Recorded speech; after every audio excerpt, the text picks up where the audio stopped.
Ces animaux ont vécu dans les régions froides pendant plus de 100 000 ans. Et puis, ils ont disparu. Aujourd'hui, les mammouths laineux refont surface. En Arctique, sous l'effet du réchauffement climatique, la glace fond et les restes de ces animaux préhistoriques ressurgissent.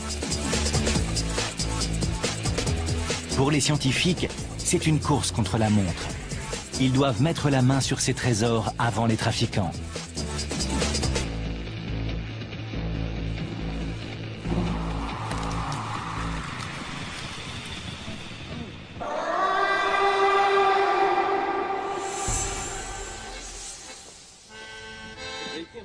Bernard Buig est chasseur de mammouths et explorateur. Il a l'habitude de travailler dans les régions les plus inhospitalières. Il est passionné par ces animaux préhistoriques. C'est un touche-à-tout qui n'a peur de rien. Ça tombe bien, chasseur de mammouths n'est pas un métier facile.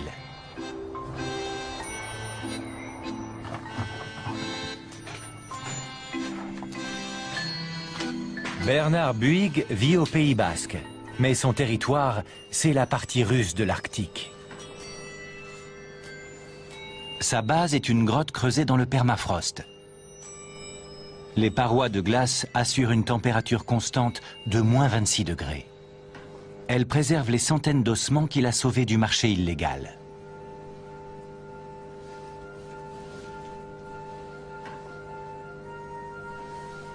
Ici, on entrepose les restes de mammouth.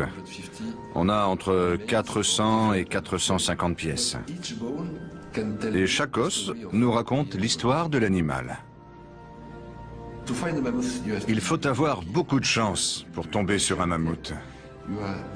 Il faut savoir être très patient, être comme un chasseur. C'est assez compliqué à expliquer. On ne trouve pas un mammouth, c'est lui qui vous trouve. Pour les scientifiques, la plus belle découverte serait une carcasse entière. Bernard Buig compte sur son réseau d'informateurs pour le tenir au courant. Aujourd'hui, il prend la tête d'une expédition internationale tout près du cercle arctique, dans l'espoir d'en trouver une.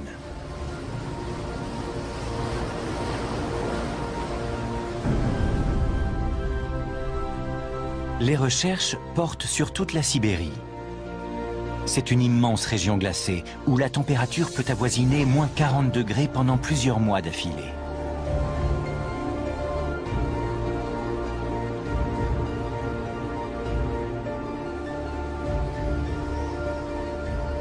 Très peu d'animaux peuvent supporter ce climat.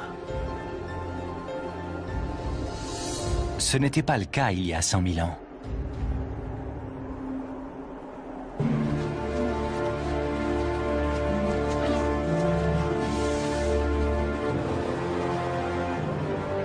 Les mammouths laineux étaient parfaitement adaptés à cet habitat et ils vivaient nombreux dans la région. Ils ont quasiment tous disparu à la fin de la dernière glaciation, il y a environ 10 000 ans. Et on ignore pourquoi. Pour seuls indices, ils ont laissé un très grand nombre de carcasses, aujourd'hui cachées sous la glace.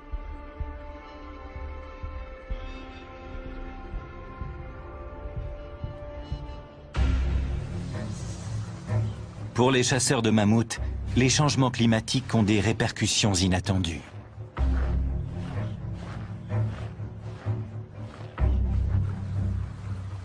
La hausse des températures fait ressurgir des ossements, des défenses et même des squelettes entiers.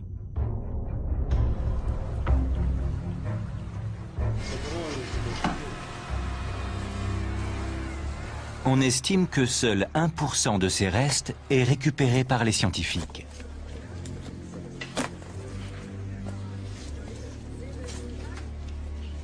Le reste tombe entre les mains de trafiquants, qui les revendent au marché noir où les plus belles défenses peuvent se négocier autour de 75 000 € pièce.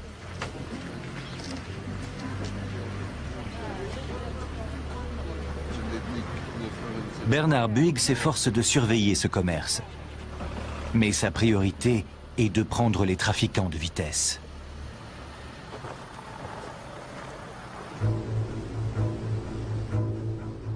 Il veut que la science puisse étudier de nouveaux ossements.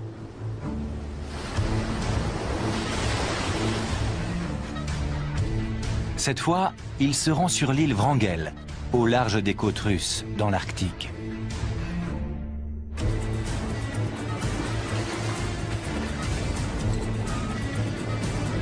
Il est accompagné par 2 scientifiques qui connaissent bien les mammouths.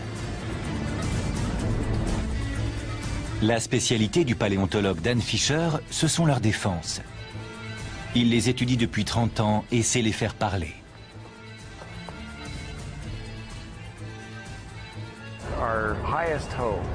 On espère avant tout retrouver de beaux spécimens de défense. C'est l'idéal parce qu'elles contiennent une foule d'informations sur la vie des animaux. L'île Wrangel est au bout du monde. On n'a aucun moyen de savoir ce qu'on va voir en arrivant. Alexei Tikhonov est le directeur adjoint de l'Académie russe des sciences. C'est sa 3e visite sur l'île.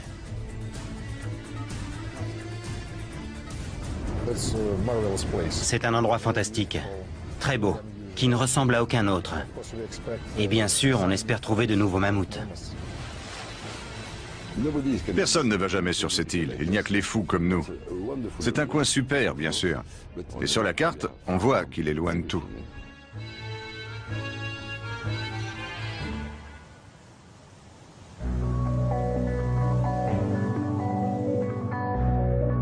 D'après ce qu'on sait, les derniers mammouths se sont éteints sur l'île Wrangel il y a environ 10 000 ans.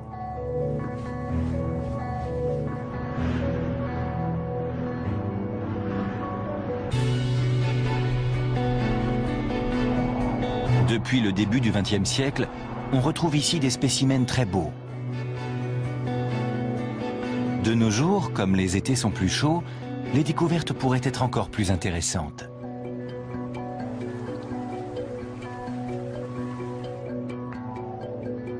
La plupart du temps, l'île est cernée par la mer de glace. Mais pendant 8 semaines, la température remonte au-dessus de 0 et on peut s'en approcher en bateau.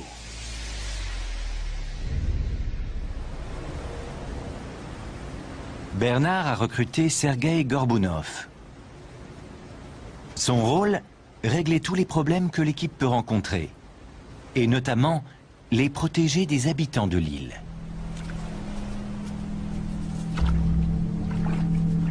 En effet, on y croise de très nombreux ours polaires.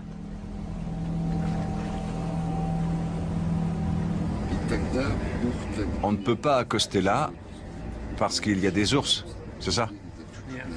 Oui, ils sont juste là.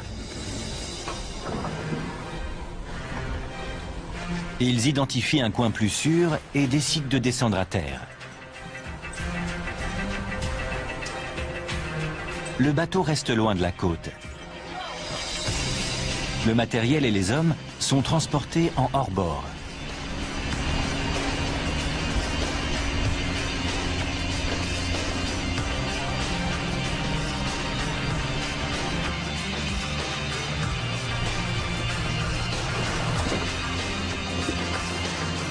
L'île fait 7800 km² et presque toute sa superficie est une réserve naturelle.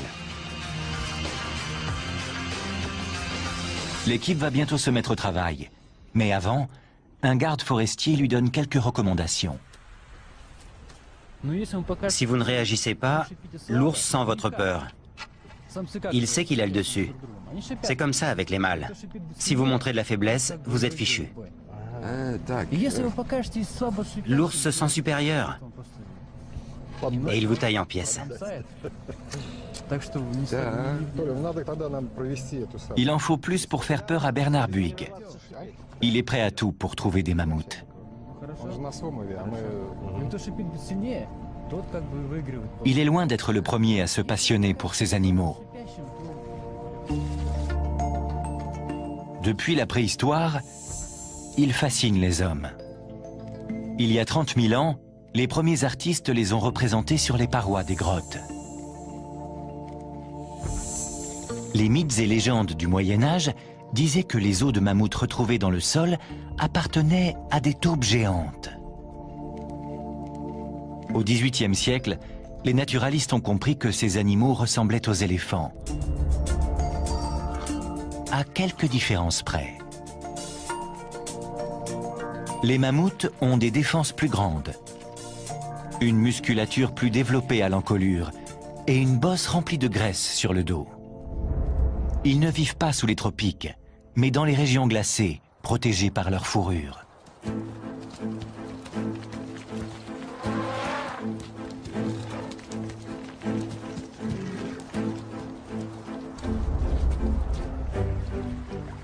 L'équipe entame ses recherches sur l'île Wrangel.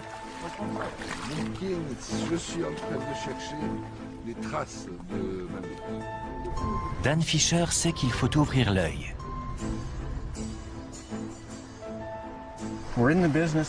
Notre mission, c'est de récolter des données.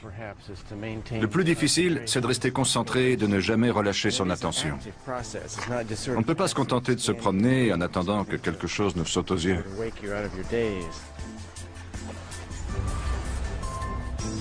Lors des 5 premières journées, l'équipe ne trouve que des dents et quelques fragments d'eau et de défense. Une dent et un morceau de défense. Chaque trouvaille est étiquetée, répertoriée et soigneusement rangée. Pour l'instant, il n'y a rien d'exceptionnel.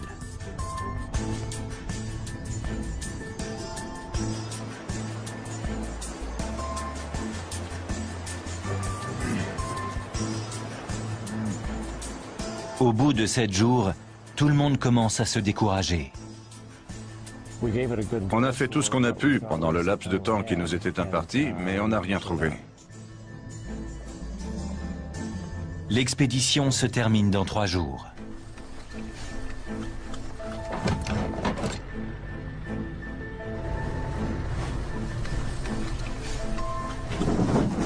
Tout à coup, le véhicule de l'équipe roule sur une bosse suspecte.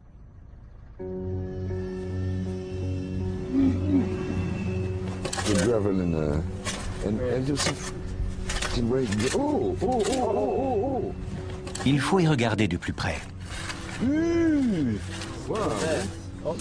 Ça va plus loin. On dirait une défense, sans doute intacte. Pour en avoir le cœur net, il faut la dégager entièrement.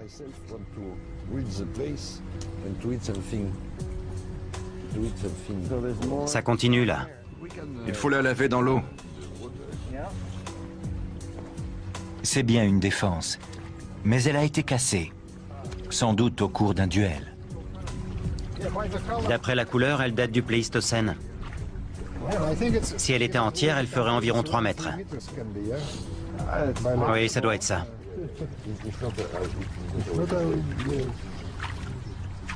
Les défenses contiennent des informations que l'on ne trouve pas dans les os et les dents. Ici, on voit les différentes années. C'est super.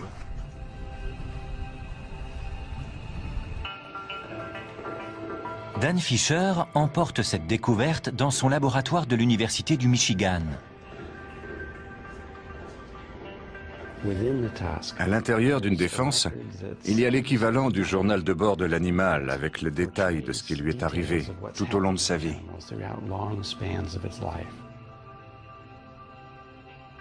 La plus grande défense de mammouth jamais retrouvée pesait environ 120 kilos. On voit souvent des éraflures microscopiques en surface. Peut-être parce que l'animal a gratté la glace et la neige pour trouver à manger.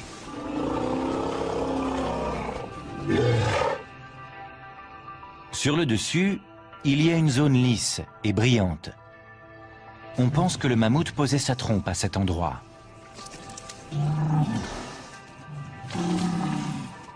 Le plus intéressant, c'est l'intérieur de la défense. Pour l'étudier, il faut découper l'ivoire.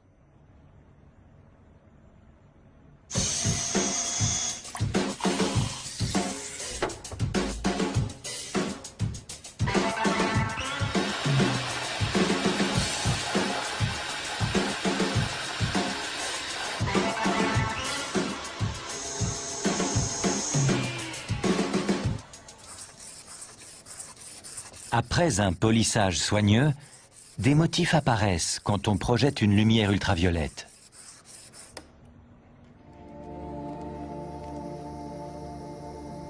On voit alors des lignes et des zones sombres qui font penser aux anneaux de croissance des troncs d'arbres.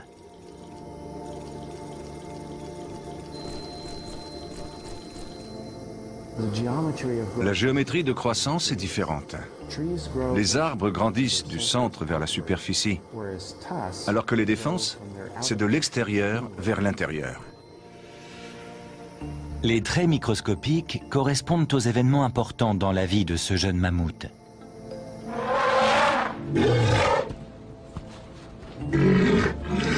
Dan Fisher sait quand il a été sevré du lait de sa mère, ou lorsqu'il a été chassé de son troupeau pour vivre tout seul comme tous les mâles.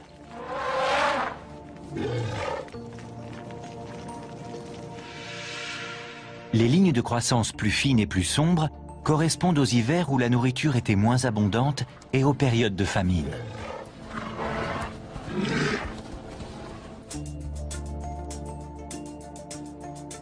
On peut aussi y lire les événements graves. Comme l'affrontement du mâle avec un rival pour une femelle.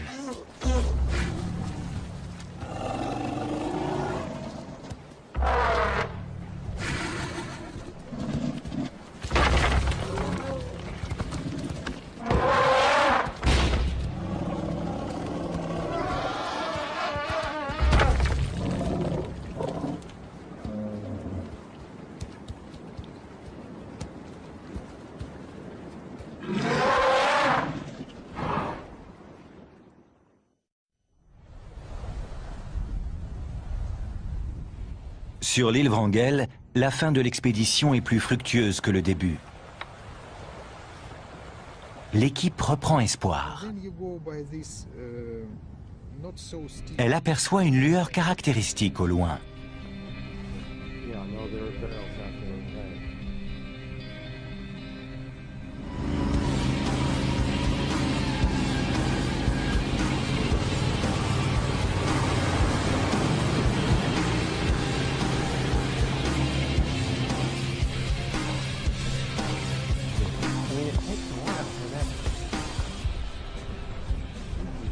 Malheureusement, ce n'est pas la carcasse espérée. Elle est entière. C'est une grande défense.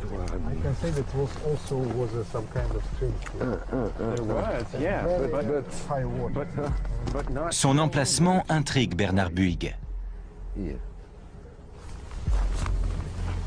D'où vient-elle? Il a l'impression qu'elle a été déposée par le personnel du parc naturel, peut-être pour l'empêcher de trouver une carcasse complète, plus précieuse sur le marché noir.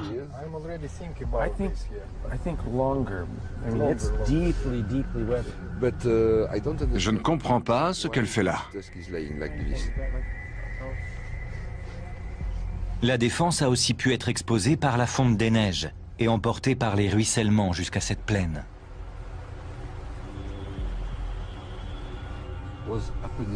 C'est une trouvaille intéressante, mais l'équipe doit quitter l'île sans ce qu'elle était venue chercher.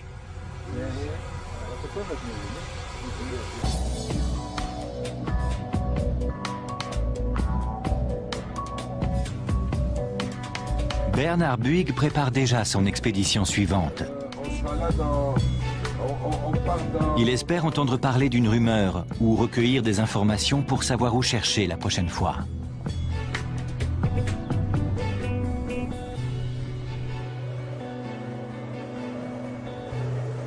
L'île Wrangel était la limite nord du territoire des mammouths.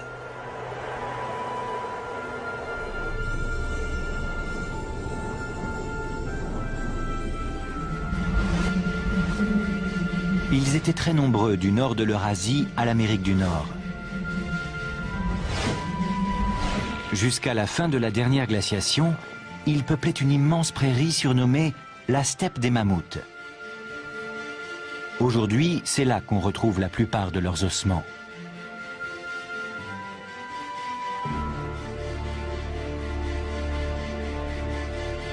Les mammouths et les éléphants ont un ancêtre commun qui a vécu il y a 6 millions d'années. Les mammouths sont apparus dans le sud de l'Afrique.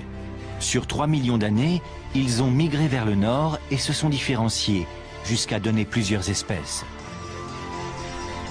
Ils ont traversé le Moyen-Orient pour aller vers l'Eurasie et se sont adaptés au climat plus froid. Les premiers mammouths étaient plus gros que les éléphants. Mais ensuite, leur taille a diminué jusqu'à celle des éléphants d'Asie que nous connaissons. Ils mesuraient 3,30 m de haut et ne mangeaient plus les feuilles des arbres, mais de l'herbe et des buissons.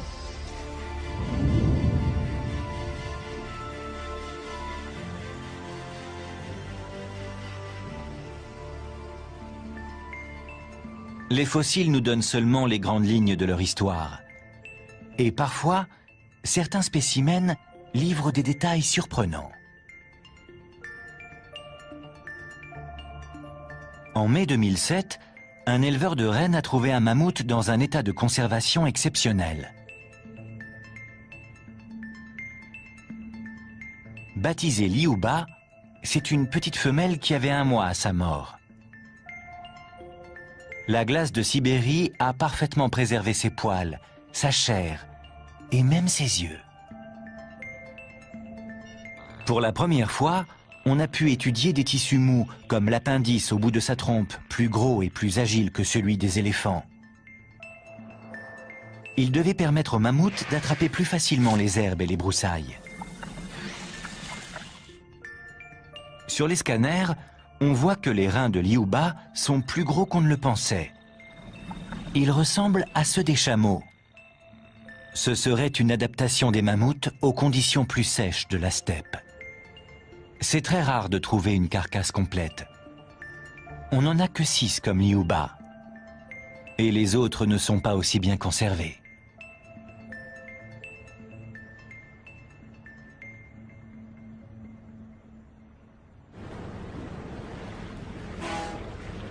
Bernard Buig est optimiste et déterminé. Il compte bien exhumer un spécimen entier, adulte si possible. Et justement, il a une piste.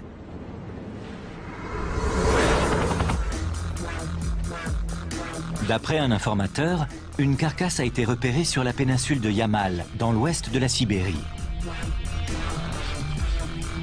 C'est également là que Liuba a été retrouvé. On n'a que peu de détails. Il y a plus d'1 an, un ouvrier des chemins de fer aurait sorti de terre un morceau de chair rose qui appartiendrait à un mammouth. Il dit l'avoir réenterré et il n'en a parlé à personne avant de pouvoir contacter Bernard.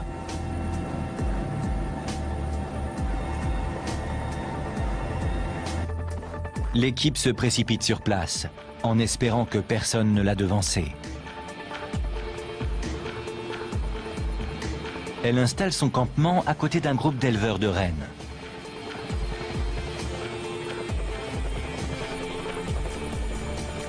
Ce sont des nomades de l'ethnie des Nénètes.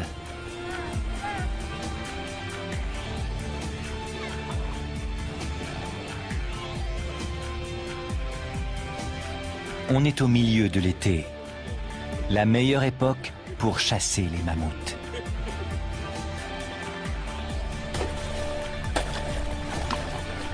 Pour les chercheurs, la douceur estivale est à double tranchant. Les trésors du sous-sol sont exposés par la fonte des neiges, mais c'est plus difficile de naviguer sur les cours d'eau à cause des blocs de glace à la dérive.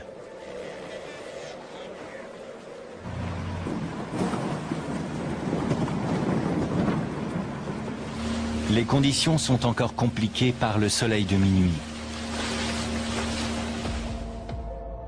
À cette latitude, il ne se couche pas en été, et pendant 6 semaines, il ne fait jamais nuit.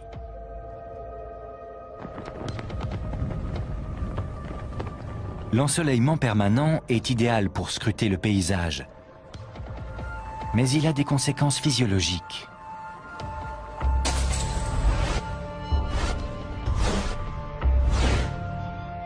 Quand on n'y est pas habitué,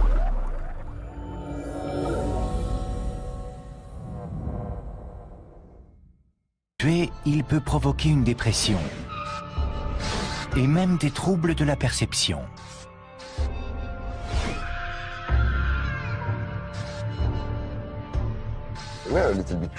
On devient un peu fou, c'est vrai. J'ai déjà oublié comment on était arrivé là. Ce matin, quand je me suis réveillé, je me suis demandé ce que je faisais là. Mais c'est très simple, on cherche des mammouths. L'équipe poursuit ses recherches en profitant du train d'une compagnie gazière sibérienne.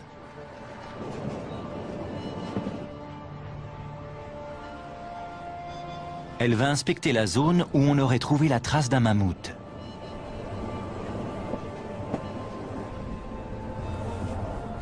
Les indications sont vagues, mais elle parvient à localiser la carrière abandonnée où un homme dit avoir vu une carcasse. Elle a l'autorisation de l'inspecter, mais seulement pendant 3 jours. Pour cela, elle va utiliser un radar à pénétration de sol pour sonder le permafrost. On va le trouver ici, c'est sûr. Il y a bien un mammouth quelque part dans les parages. Bien sûr, je suis impatient, mais je ne vais rien précipiter. Il y a une différence. L'équipe travaille 24 heures sur 24.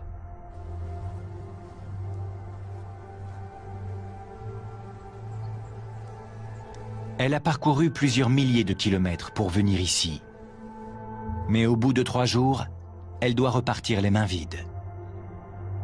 Aucune trace du mammouth.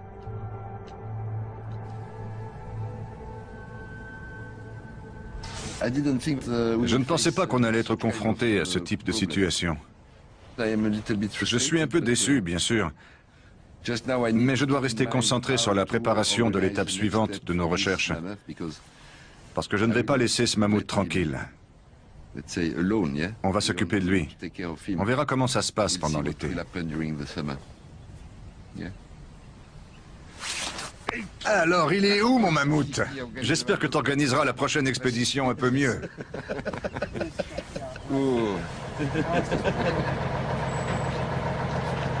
Pour l'instant, impossible de savoir s'il y a vraiment un mammouth ici, s'il est encore là, ou si des trafiquants l'ont déjà trouvé. Quoi qu'il en soit, Bernard n'a pas l'intention de baisser les bras.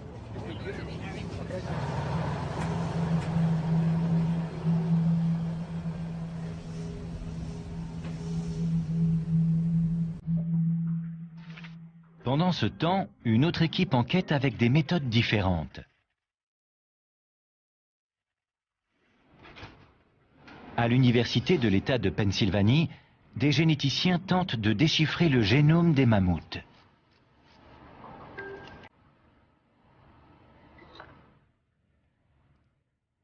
Les scientifiques ont extrait de l'ADN dans des poils et étudié le matériel génétique qui codait toutes les cellules du corps.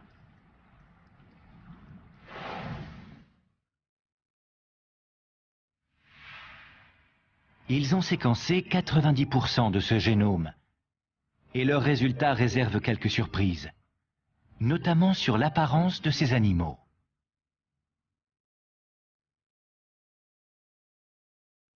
On les représente en général avec un pelage rouge foncé. Mais on a constaté que la couleur de leurs poils était déterminée par des gènes ressemblant à ceux des cheveux humains. Ils pouvaient donc être blonds, roux ou même bruns.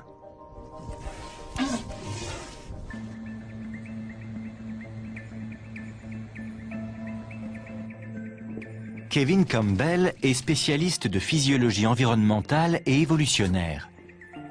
Il utilise ces résultats pour en savoir plus sur le sang des mammouths.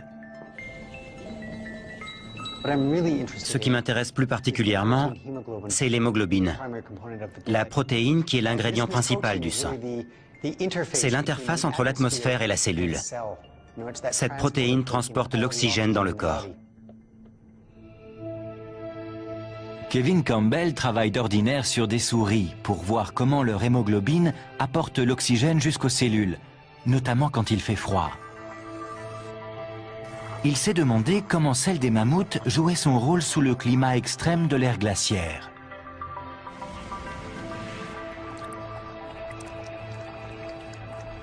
Comme le sang des carcasses retrouvées dans la glace a séché, il ne peut pas être analysé. Kevin Campbell peut en revanche utiliser leur génome pour comparer les gènes de l'hémoglobine des mammouths avec ceux des éléphants. Ensuite, il modifie l'ADN des éléphants lettre par lettre pour imiter le code des mammouths. Dans les faits, on le transforme en ADN de mammouth parfaitement fonctionnel. Ce scénario rappelle Jurassic Park. Mais ce n'est pas de la fiction. Kevin Campbell a recréé une protéine disparue depuis des millénaires. C'est une vraie protéine. C'est comme si j'étais allé il y a 43 000 ans dans une machine à remonter le temps pour faire une prise de sang au mammouth dont on a pris l'ADN. C'est exactement la même chose. C'est un voyage virtuel, dans le temps. Chez la plupart des animaux, plus il fait froid, plus la capacité du sang à fournir de l'oxygène diminue. Kevin Campbell a donc voulu voir comment se comportait l'hémoglobine du mammouth. On savait qu'il allait se passer quelque chose de passionnant. Cette protéine n'était pas comme les autres.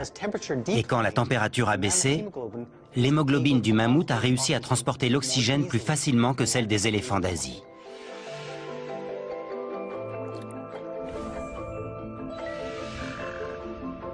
Cette capacité d'adaptation leur évitait les engelures et les aidait à conserver leur chaleur corporelle, ce qui était essentiel pour survivre en période glaciaire.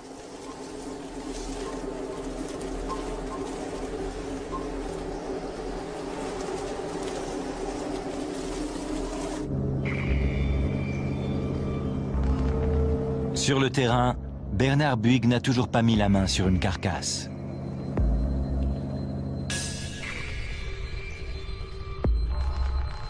Il est rentré bredouille de l'île Wrangel et de la péninsule de Yamal. L'été est terminé et la glace va bientôt recouvrir le sol. Pourtant, il ne renonce pas. Il étend ses recherches en Sibérie et s'envole pour le lac Boustak, à 4500 km à l'est.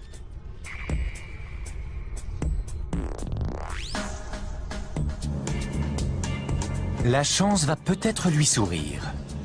Un nouveau spécimen aurait été vu sur la côte arctique. Une des connaissances qui a des contacts chez les trafiquants l'a prévenu.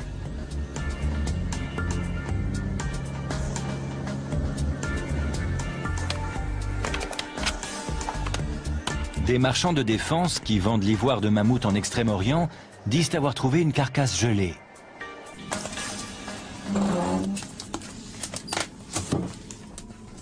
La neige rentre partout. Ils ont proposé à Bernard de l'emmener sur place. Mais le trajet sera long et difficile.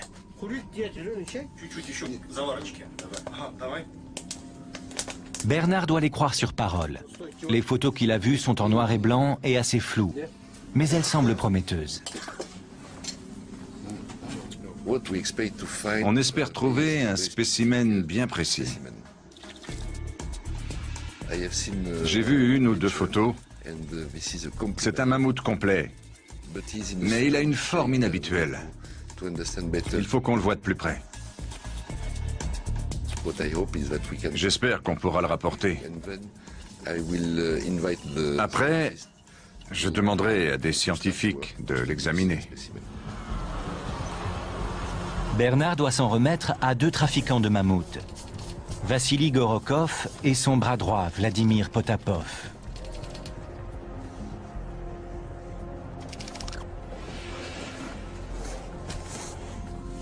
Les deux hommes lui ont dit qu'un acheteur d'Extrême-Orient leur avait offert près d'1 million d'euros, mais que la transaction ne s'était pas faite. Bernard a réussi à passer un marché avec eux pour que le spécimen ne soit pas vendu, mais confié au Comité international des mammouths. Une carcasse entière serait une trouvaille inestimable. Mais pour l'atteindre, il faut faire près de 800 km dans la toundra glacée.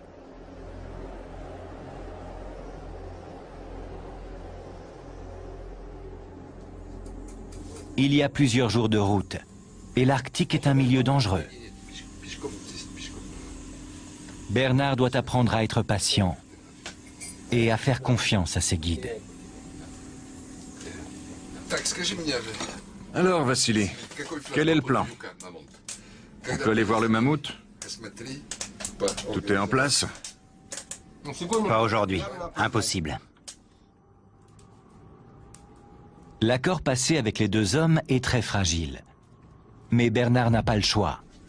Il doit gagner leur sympathie. Et en Sibérie, cela signifie prouver son courage.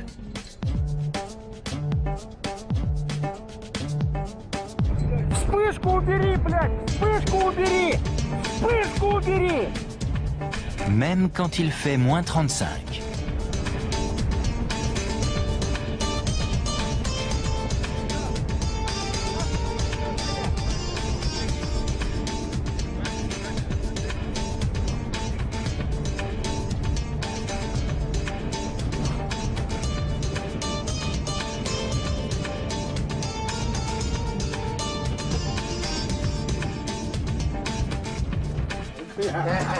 Bernard a réussi le test. L'ambiance dans le groupe se détend.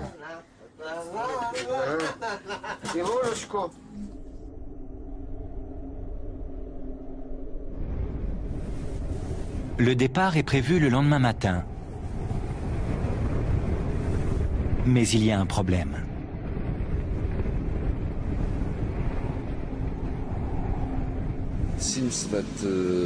Visiblement, dans 2 jours, il va y avoir ce qu'on appelle un polgar, une tempête de neige.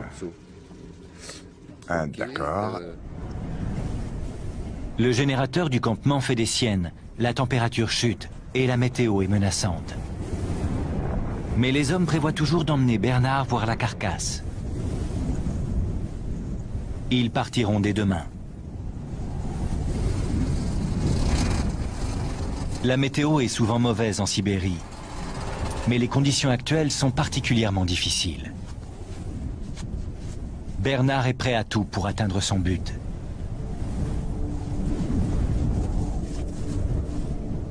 Il pourrait mettre la main sur l'un des plus beaux mammouths jamais trouvés. Ce serait une découverte inestimable pour la science.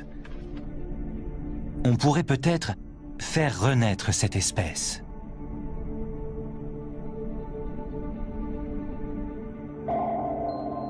L'idée de cloner les mammouths semble de plus en plus crédible.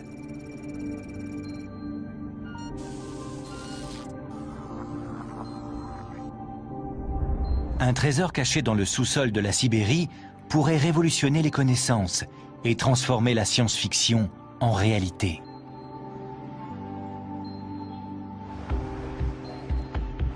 Dans la ville de Yakoutsk, le Comité international des mammouths a déjà exhumé un fémur entier.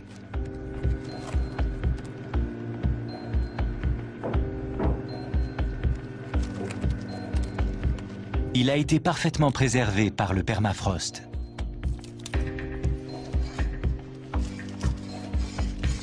Grâce au gel, la moelle osseuse est intacte et on peut en extraire des cellules avec de l'ADN non endommagé.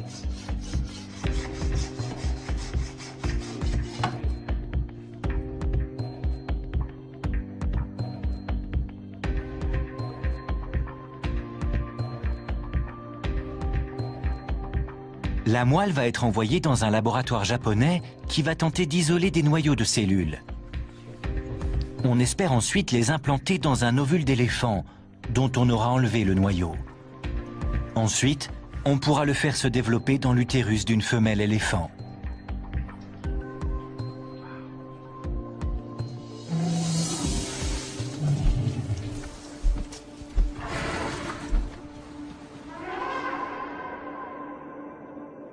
La création d'un clone soulève de nombreuses questions éthiques.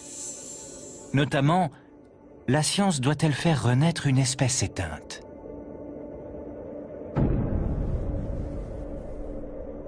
Au lieu de ressusciter les mammouths par clonage, la plupart des scientifiques préfèrent travailler sur les causes de leur disparition.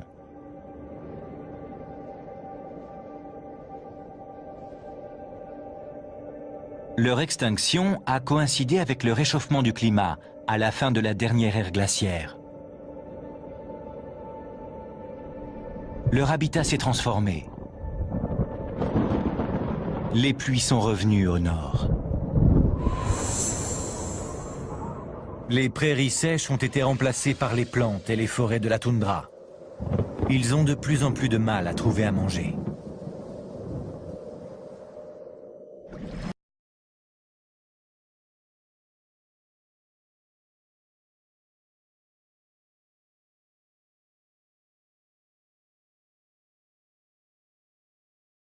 Une baisse brutale de population 30 000 ans plus tôt, mais ils étaient ensuite revenus en force. Il doit donc y avoir une autre explication que l'évolution de leur environnement.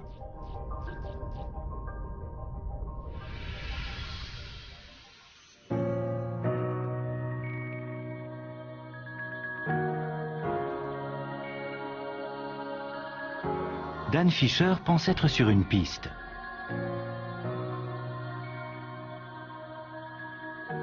Il a analysé des centaines de défenses issues de différentes espèces de mammouths et trouvé des indices.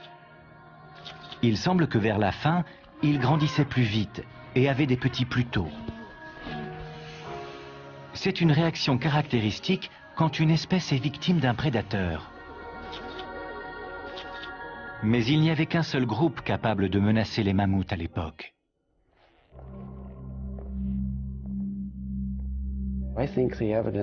Les hommes, en chassant le mammouth, ont largement contribué à son extinction. C'est une théorie crédible, mais on manque de preuves. C'est justement ce que cherche Bernard Buig en Sibérie.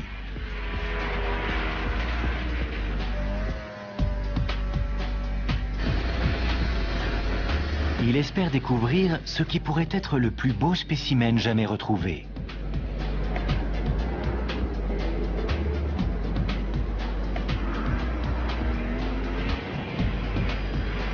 L'équipe doit être motivée. Le vent souffle à plus de 150 km/h. Les températures descendent à moins 50 degrés. Et il n'y a que du poisson cru à manger.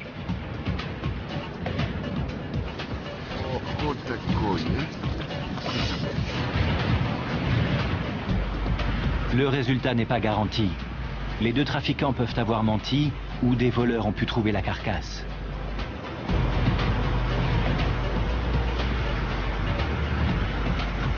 Pour l'instant, Bernard ne peut que croiser les doigts.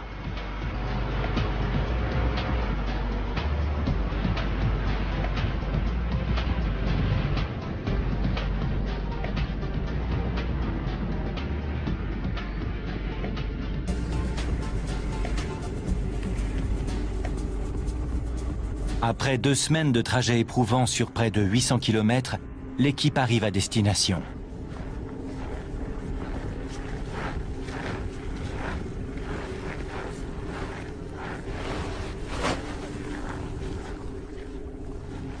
Elle est enfin dans la grotte secrète, cachée sous la glace.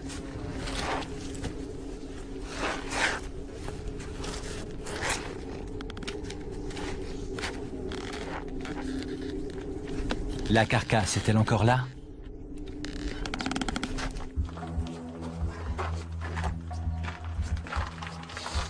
О, маленький ледник. Маленький ледник.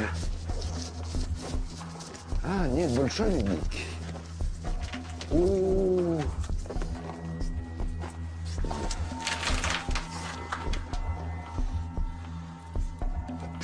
Incroyable. Bernard découvre enfin le trésor. Il doit avoir 5 ou 6 ans, mais il faut le faire examiner par des scientifiques. C'est bien une carcasse entière.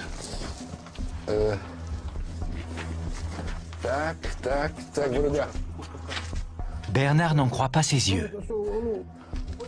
Il n'a pas beaucoup de temps. Vassili insiste pour l'emballer et repartir tout de suite.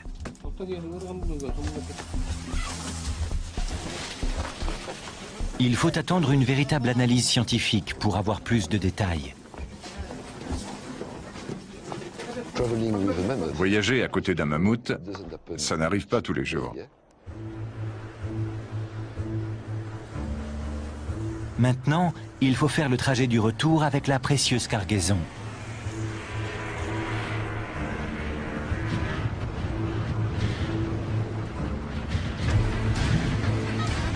Les hommes sont sur leur motoneige jusqu'à 14 heures par jour. C'est une course contre la montre et surtout contre l'obscurité. Bientôt, la nuit polaire prendra possession de la région et mieux vaut ne pas se retrouver en pleine nature quand le soleil ne se lève plus.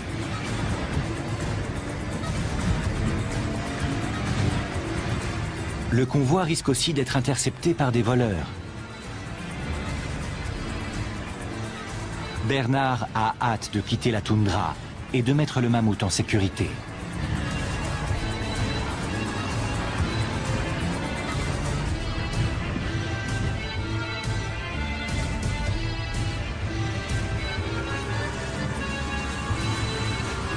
Tout le monde embarque dans un ancien avion militaire pour faire les 800 derniers kilomètres jusqu'à Yakoutsk.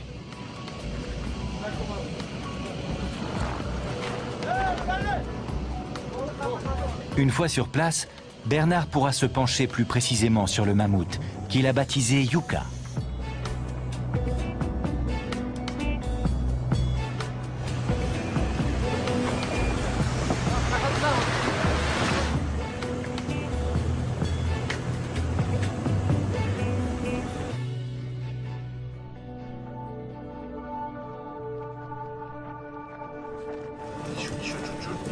La carcasse va peut-être révéler de nouvelles informations sur l'extinction des mammouths.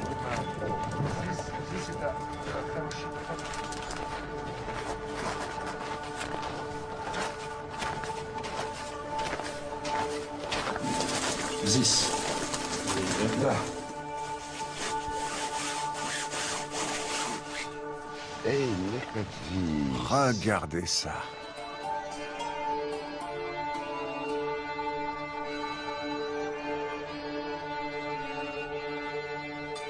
Ces longs poils. C'est vraiment incroyable. Maintenant que je peux le toucher et le voir en pleine lumière, je vois tous les détails. C'est très émouvant pour moi. J'ai besoin de temps pour réaliser ce qui se passe exactement. D'après sa taille, Yuka était un jeune mammouth qui n'avait pas terminé sa croissance. Après des millénaires dans le sol glacé, son corps est contorsionné. Il est sur le dos, la tête tournée sur le côté et les pattes en l'air.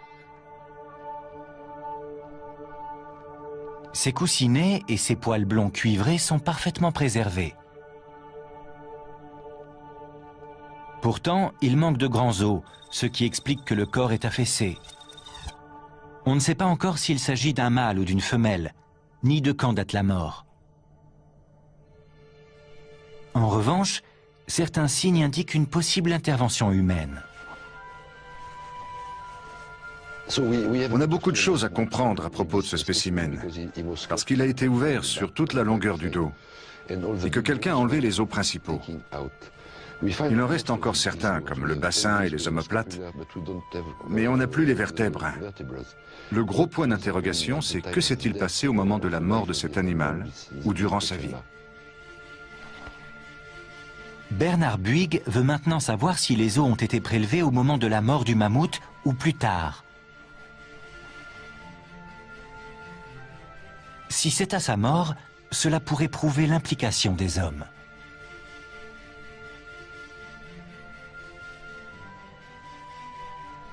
Pourtant, cet animal n'a pas été chassé pour être mangé.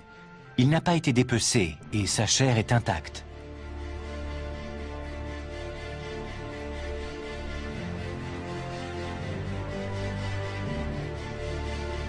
Autre hypothèse, ces os ont pu être enlevés dans le cadre d'un rituel sacré. Il pourrait aussi s'agir d'un trophée de chasse. Peut-être que les os et les défenses servaient à quelque chose à l'époque, ou que les chasseurs avaient prévu de revenir pour le découper en morceaux et n'ont pas pu.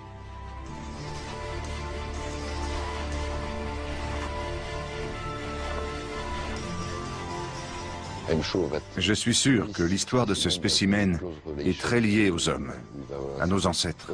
Quant à savoir quel type de lien, c'est difficile à dire pour l'instant. Mais la prochaine étape, ce sera de consulter des spécialistes, des scientifiques qui nous aideront à comprendre ce qui s'est passé. Ce jeune mammouth prénommé Yuka pourrait donc nous ouvrir de nouveaux horizons sur ces animaux impressionnants et encore méconnus.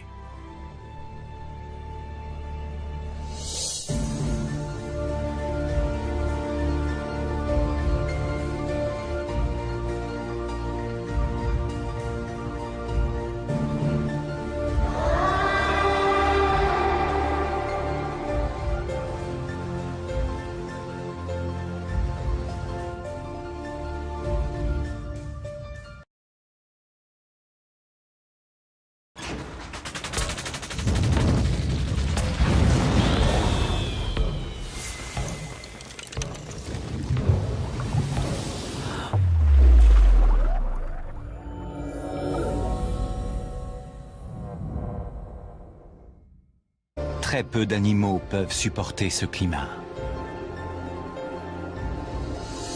Ce n'était pas le cas il y a 100 000 ans.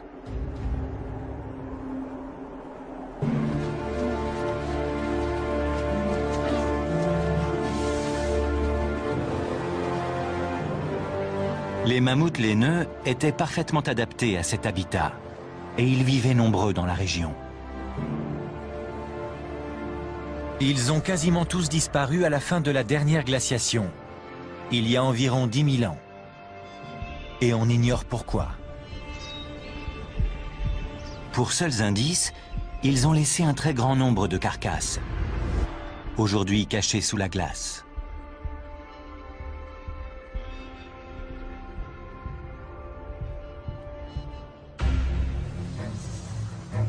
Pour les chasseurs de mammouths, les changements climatiques ont des répercussions inattendues.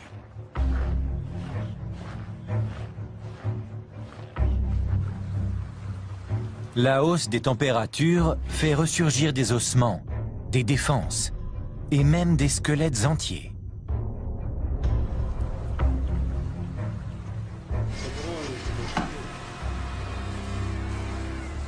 On estime que seul 1% de ces restes est récupéré par les scientifiques.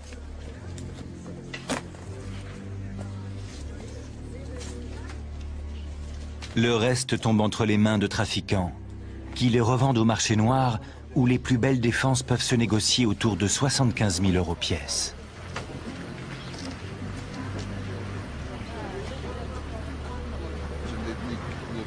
Bernard Buig s'efforce de surveiller ce commerce.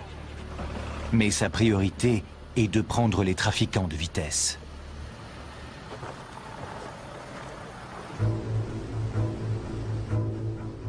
Il veut que la science puisse étudier de nouveaux ossements.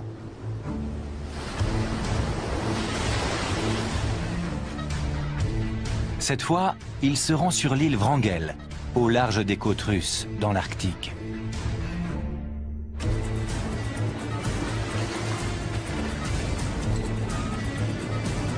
Il est accompagné par 2 scientifiques qui connaissent bien les mammouths. La spécialité du paléontologue Dan Fisher, ce sont leurs défenses. Il les étudie depuis 30 ans et sait les faire parler.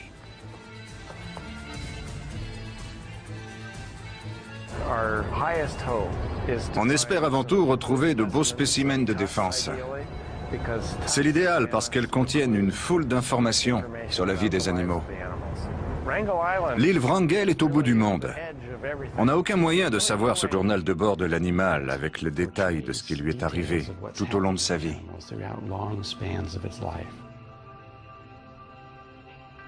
La plus grande défense de mammouth jamais retrouvée pesait environ 120 kilos. On voit souvent des éraflures microscopiques en surface. Peut-être parce que l'animal a gratté la glace et la neige pour trouver à manger.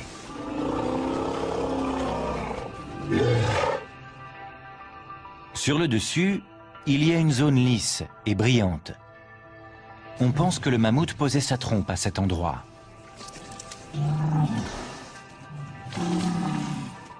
Le plus intéressant, c'est l'intérieur de la défense. Pour l'étudier, il faut découper l'ivoire.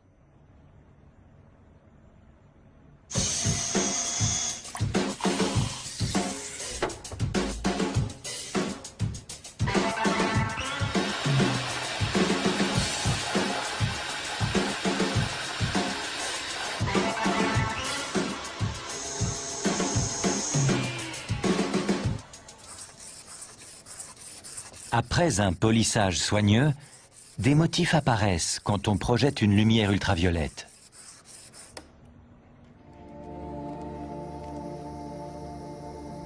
On voit alors des lignes et des zones sombres qui font penser aux anneaux de croissance des troncs d'arbres.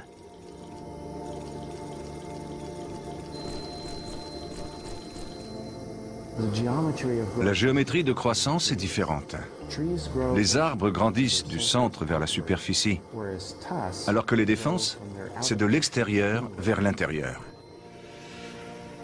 Les traits microscopiques correspondent aux événements importants dans la vie de ce jeune mammouth.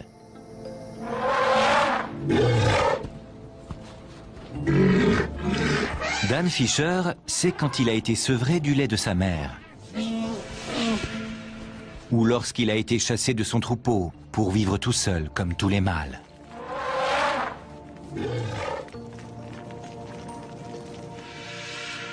Les lignes de croissance plus fines et plus sombres correspondent aux hivers où la nourriture était moins abondante et aux périodes de famine.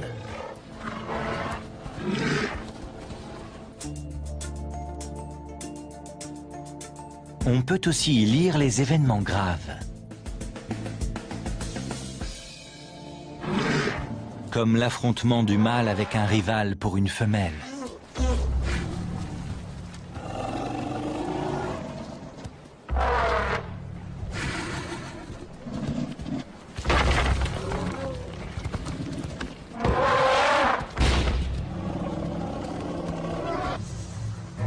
Pour les chasseurs de mammouths, les changements climatiques ont des répercussions inattendues.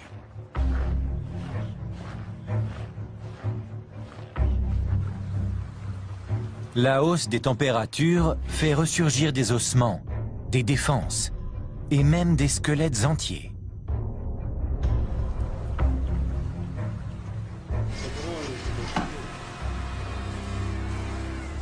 On estime que seul 1% de ces restes est récupéré par les scientifiques.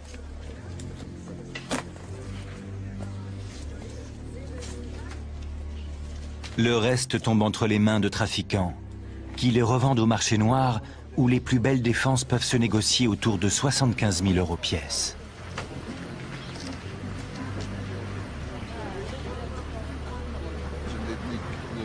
Bernard Buig s'efforce de surveiller ce commerce. Mais sa priorité est de prendre les trafiquants de vitesse.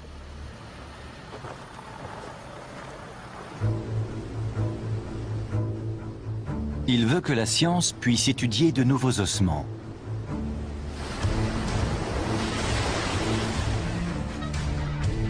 Cette fois, il se rend sur l'île Wrangel, au large des côtes russes, dans l'Arctique.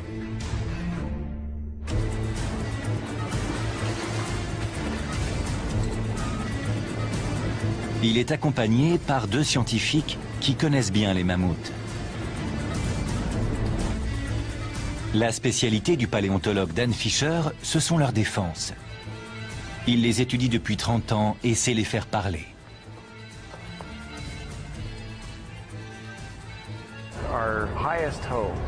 On espère avant tout retrouver de beaux spécimens de défense. C'est l'idéal parce qu'elles contiennent une foule d'informations sur la vie des animaux. L'île Wrangel est au bout du monde. On n'a aucun moyen de savoir ce qu'on va voir en arrivant. Alexei Tikhonov est le directeur adjoint de l'Académie russe des sciences. C'est sa 3e visite sur l'île.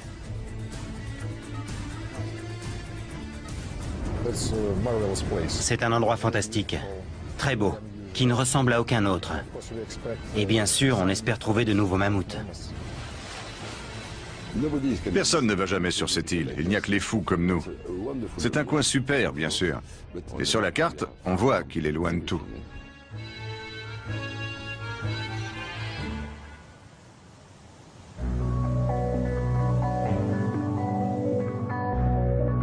D'après ce qu'on sait, les derniers mammouths se sont éteints sur l'île Wrangel il y a environ 10 000 ans.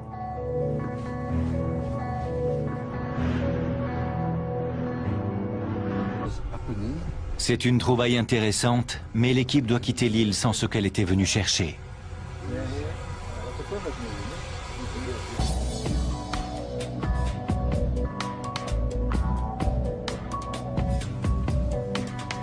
Bernard Buig prépare déjà son expédition suivante.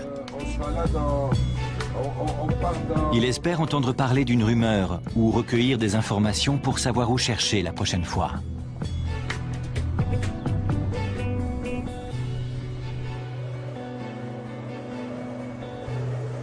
L'île Wrangel était la limite nord du territoire des mammouths.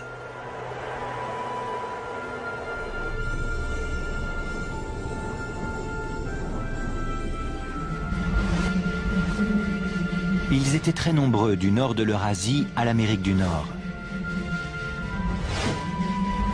Jusqu'à la fin de la dernière glaciation, ils peuplaient une immense prairie surnommée la steppe des mammouths. Aujourd'hui, c'est là qu'on retrouve la plupart de leurs ossements.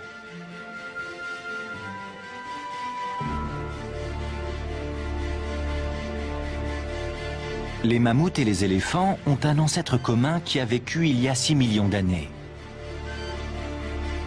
Les mammouths sont apparus dans le sud de l'Afrique. Sur 3 millions d'années, ils ont migré vers le nord et se sont différenciés, jusqu'à donner plusieurs espèces. Ils ont traversé le Moyen-Orient pour aller vers l'Eurasie et se sont adaptés au climat plus froid. Les premiers mammouths étaient plus gros que les éléphants.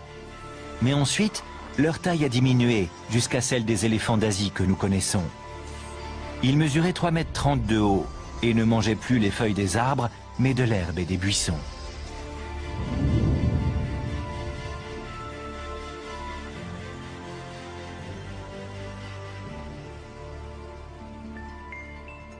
Les fossiles nous donnent seulement les grandes lignes de leur histoire. Et parfois, certains spécimens livrent des détails surprenants. En mai 2007, un éleveur de rennes a trouvé un mammouth dans un état de conservation exceptionnel. Baptisée Liuba, c'est une petite femelle qui avait 1 mois à sa mort. La glace de Sibérie a parfaitement préservé ses poils, sa chair et même ses yeux. Pour la première fois, on a pu étudier des tissus mous, comme l'appendice au bout de sa trompe, plus gros et plus agile que celui des éléphants. Il devait permettre aux mammouths d'attraper plus facilement les herbes et les broussailles. Il y a 30 000 ans, les premiers artistes les ont représentés sur les parois des grottes. Les mythes et légendes du Moyen-Âge disaient que les os de mammouth retrouvés dans le sol appartenaient à des taupes géantes. Au XVIIIe siècle, les naturalistes ont compris que ces animaux ressemblaient aux éléphants. À quelques différences près. Les mammouths ont des défenses plus grandes, une musculature plus développée à l'encolure et une bosse remplie de graisse sur le dos. Ils ne vivent pas sous les tropiques, mais dans les régions glacées, protégés par leur fourrure.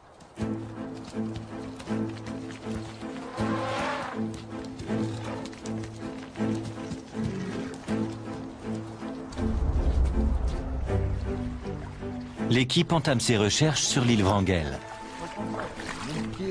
Je suis en train de chercher les traces de mammouth. Dan Fisher sait qu'il faut ouvrir l'œil.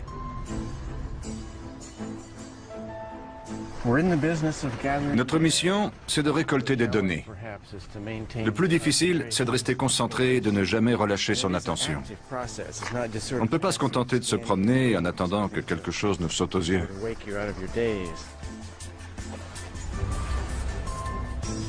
Lors des 5 premières journées, l'équipe ne trouve que des dents et quelques fragments d'eau et de défense. Une dent et un morceau de défense. Chaque trouvaille est étiquetée, répertoriée et soigneusement rangée. Pour l'instant, il n'y a rien d'exceptionnel.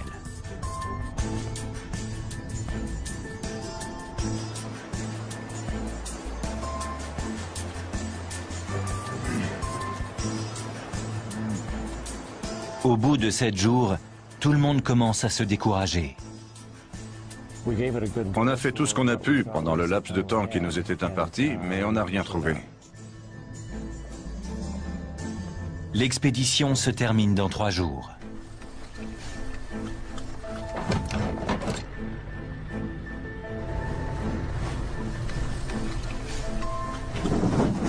Tout à coup, le véhicule de l'équipe roule sur une bosse suspecte.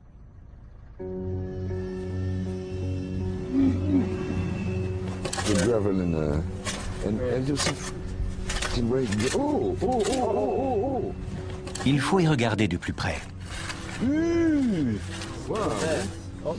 Ça va plus loin.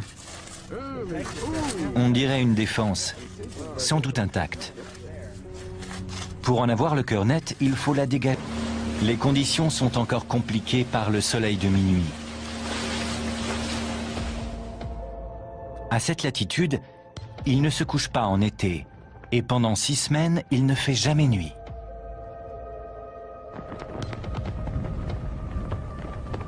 L'ensoleillement permanent est idéal pour scruter le paysage, mais il a des conséquences physiologiques.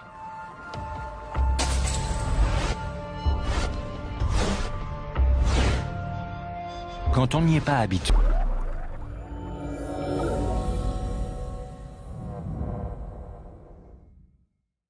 il peut provoquer une dépression et même des troubles de la perception.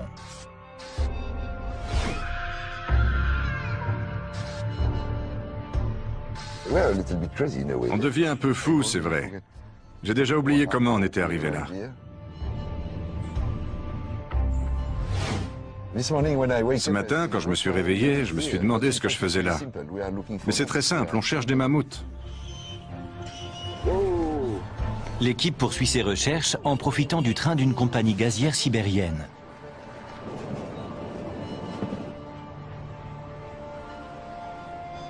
Elle va inspecter la zone où on aurait trouvé la trace d'un mammouth.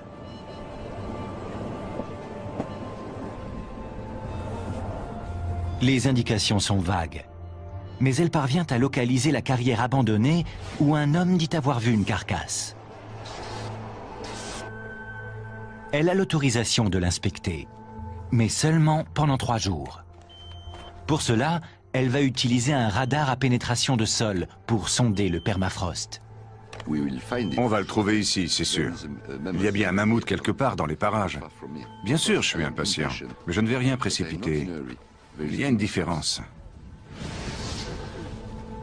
L'équipe travaille 24 heures sur 24.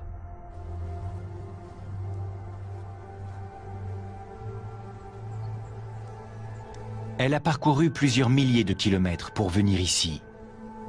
Mais au bout de 3 jours, elle doit repartir les mains vides. Aucune trace du mammouth.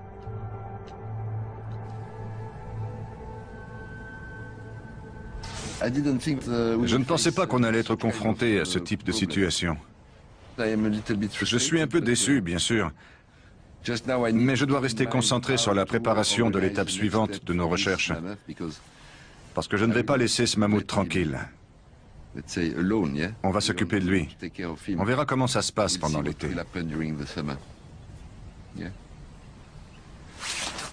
Alors, il est où, mon mammouth? J'espère que tu organiseras la prochaine expédition. Glacée, où la température peut avoisiner moins 40 degrés pendant plusieurs mois d'affilée.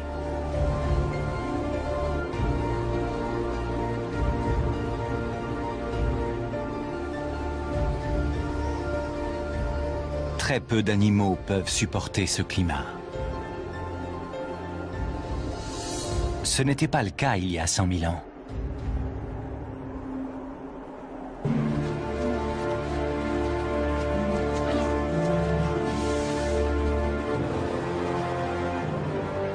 Les mammouths laineux étaient parfaitement adaptés à cet habitat et ils vivaient nombreux dans la région. Ils ont quasiment tous disparu à la fin de la dernière glaciation. il y a environ 10 000 ans. Et on ignore pourquoi. Pour seuls indices, ils ont laissé un très grand nombre de carcasses, aujourd'hui cachées sous la glace.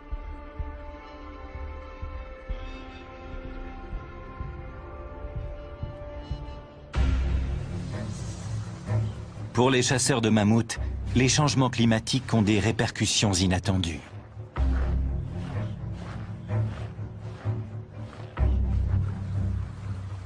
La hausse des températures fait ressurgir des ossements, des défenses et même des squelettes entiers.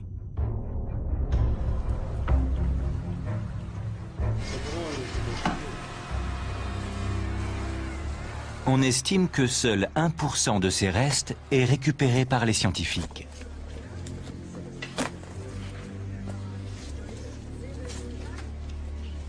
Le reste tombe entre les mains de trafiquants, qui les revendent au marché noir où les plus belles défenses peuvent se négocier autour de 75 000 € pièce.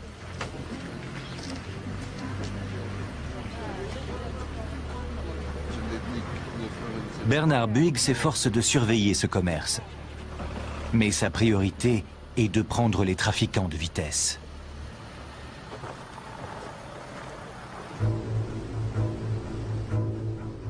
Il veut que la science puisse étudier de nouveaux ossements.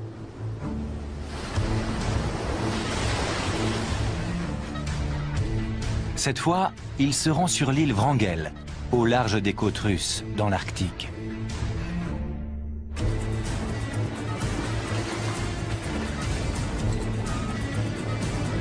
Il est accompagné par 2 scientifiques qui connaissent bien les mammouths. La spécialité du paléontologue Dan Fisher, ce sont leurs défenses. Il les étudie depuis 30 ans et sait les faire parler.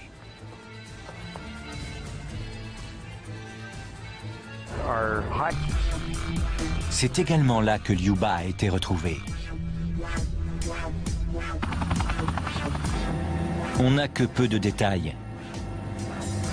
Il y a plus d'1 an, un ouvrier des chemins de fer aurait sorti de terre un morceau de chair rose qui appartiendrait à un mammouth.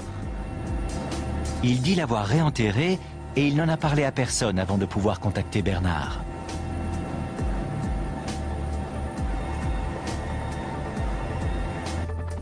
L'équipe se précipite sur place, en espérant que personne ne l'a devancé.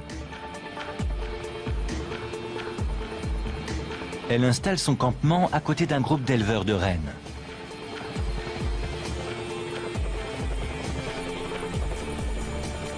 Ce sont des nomades de l'ethnie des Nénètes.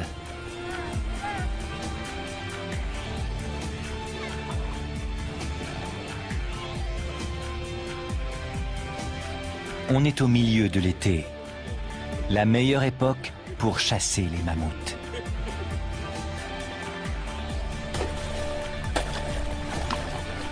Pour les chercheurs, la douceur estivale est à double tranchant.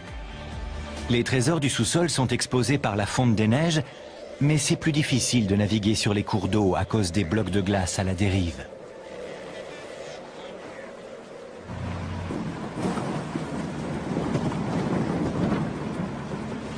Les conditions sont encore compliquées par le soleil de minuit.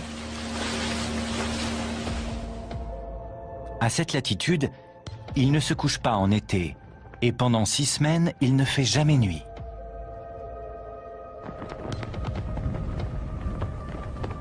L'ensoleillement permanent est idéal pour scruter le paysage, mais il a des conséquences physiologiques.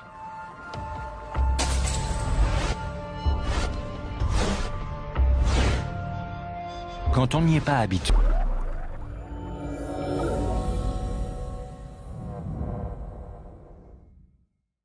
il peut provoquer une dépression et même des troubles de la perception.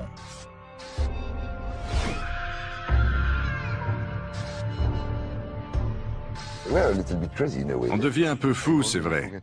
J'ai déjà oublié comment on était arrivé là. Ce matin, quand je me suis réveillé, je me suis demandé ce que je faisais là. Mais c'est très simple, on cherche des mammouths. L'équipe poursuit ses recherches en profitant du train d'une compagnie gazière sibérienne.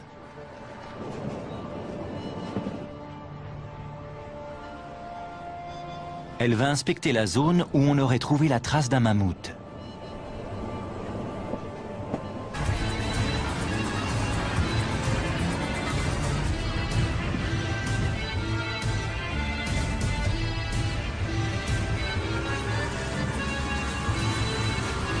Tout le monde embarque dans un ancien avion militaire pour faire les 800 derniers kilomètres jusqu'à Yakoutsk.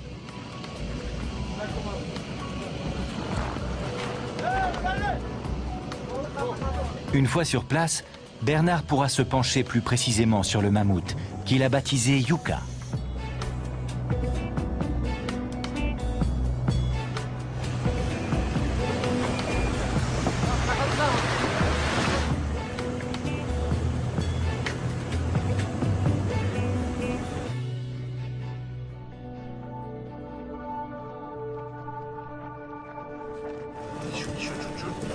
La carcasse va peut-être révéler de nouvelles informations sur l'extinction des mammouths.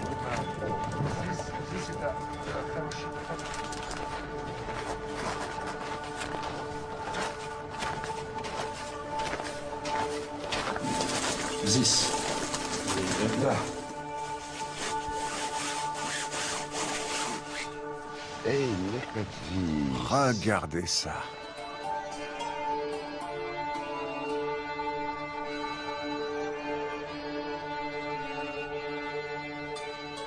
Ces longs poils. C'est vraiment incroyable.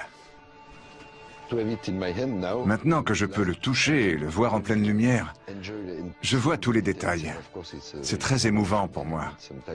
J'ai besoin de temps pour réaliser ce qui se passe exactement. D'après sa taille, Yuka était un jeune mammouth qui n'avait pas terminé sa croissance. Après des millénaires dans le sol glacé, son corps est contorsionné. Il est sur le dos, la tête tournée sur le côté et les pattes en l'air.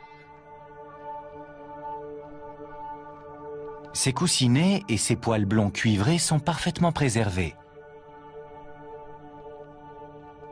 Pourtant, il manque de grands os, ce qui explique que le corps est affaissé. On ne sait pas encore s'il s'agit d'un mâle ou d'une femelle, ni de quand date la mort. En revanche, certains signes indiquent une possible intervention humaine. On a beaucoup de choses à comprendre à propos de ce spécimen, parce qu'il a été ouvert sur toute la longueur du dos, et que quelqu'un a enlevé les os principaux. Il en reste encore certains, comme le bassin et les omoplates, mais on n'a plus les vertèbres.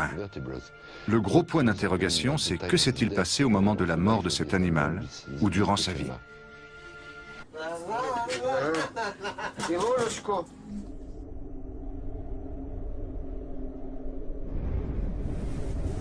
Le départ est prévu le lendemain matin. Mais il y a un problème.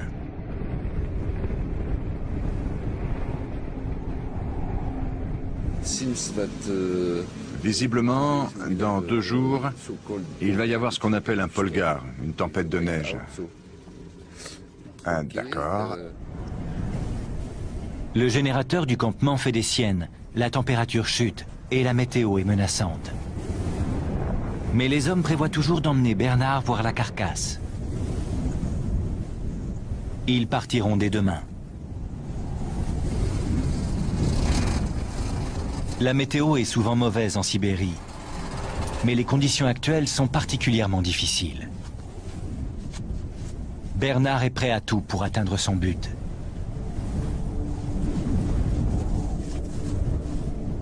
Il pourrait mettre la main sur l'un des plus beaux mammouths jamais trouvés. Ce serait une découverte inestimable pour la science. On pourrait peut-être faire renaître cette espèce.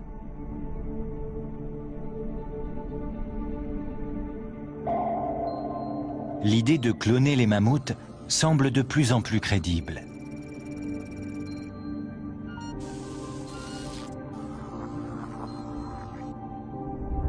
Un trésor caché dans le sous-sol de la Sibérie pourrait révolutionner les connaissances et transformer la science-fiction en réalité.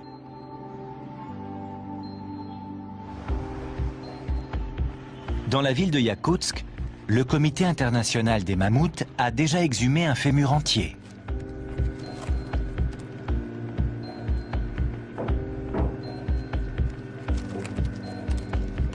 Il a été parfaitement préservé par le permafrost.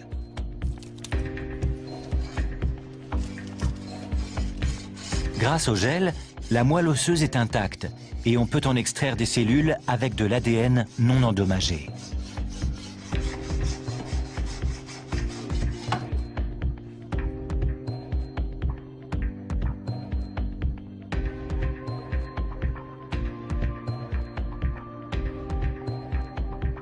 La moelle va être envoyée dans un laboratoire japonais qui va tenter d'isoler des noyaux de cellules. On espère ensuite les implanter dans un ovule d'éléphant, dont on aura enlevé le noyau. Ensuite, on pourra le faire se développer dans l'utérus d'une femelle éléphant.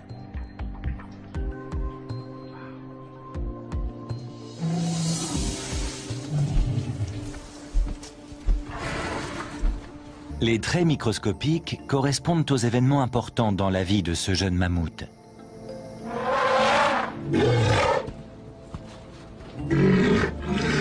Dan Fisher sait quand il a été sevré du lait de sa mère, ou lorsqu'il a été chassé de son troupeau pour vivre tout seul comme tous les mâles.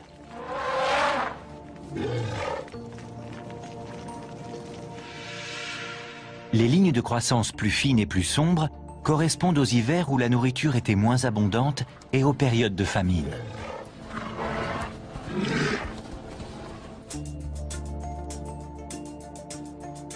On peut aussi y lire les événements graves, comme l'affrontement du mâle avec un rival pour une femelle.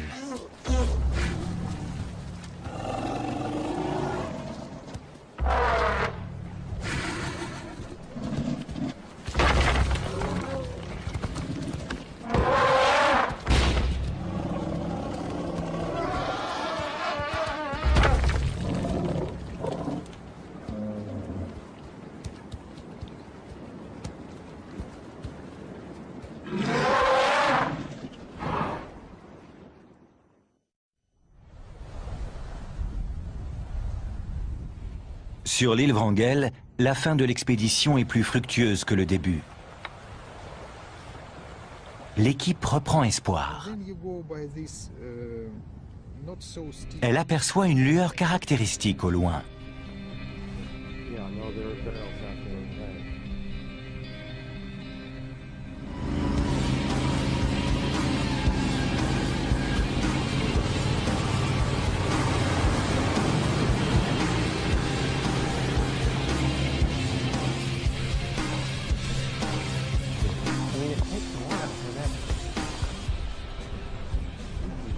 Malheureusement, ce n'est pas la carcasse espérée.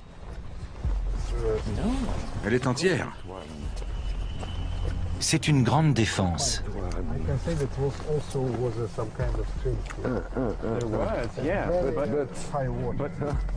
Son emplacement intrigue Bernard Buig. D'où vient-elle? Il a l'impression qu'elle a été déposée par le personnel du parc naturel, peut-être pour l'empêcher de trouver une carcasse complète, plus précieuse sur le marché noir.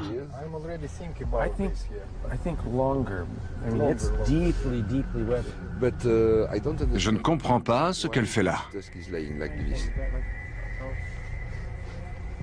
La défense a aussi pu être exposée par la fonte des neiges et emportée par les ruissellements jusqu'à cette plaine. Ça trompe à cet endroit.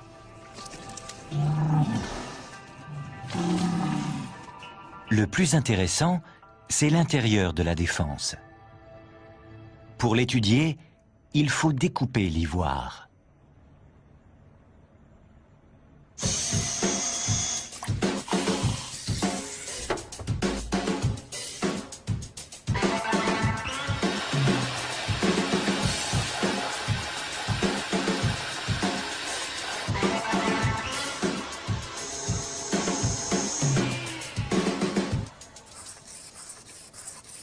Après un polissage soigneux, des motifs apparaissent quand on projette une lumière ultraviolette.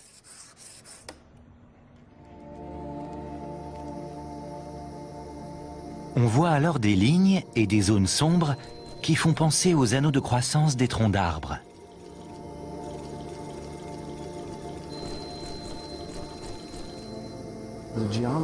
La géométrie de croissance est différente.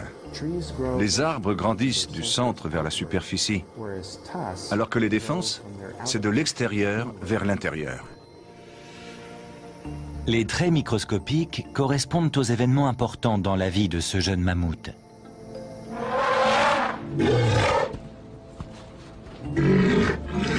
Dan Fisher sait quand il a été sevré du lait de sa mère,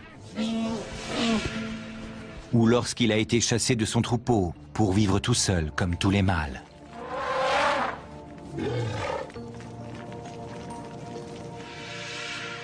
Les lignes de croissance plus fines et plus sombres correspondent aux hivers où la nourriture était moins abondante et aux périodes de famine.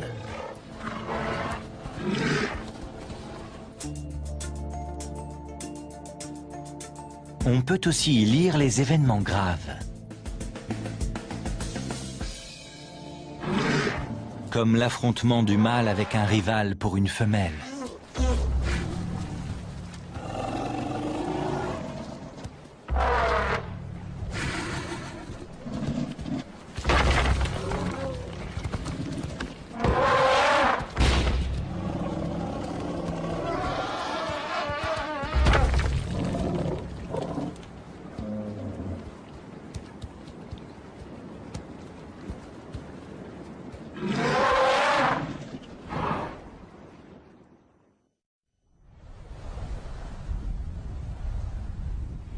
Sur l'île Wrangel, la fin de l'expédition est plus fructueuse que le début. L'équipe reprend espoir. Elle aperçoit une lueur caractéristique au loin.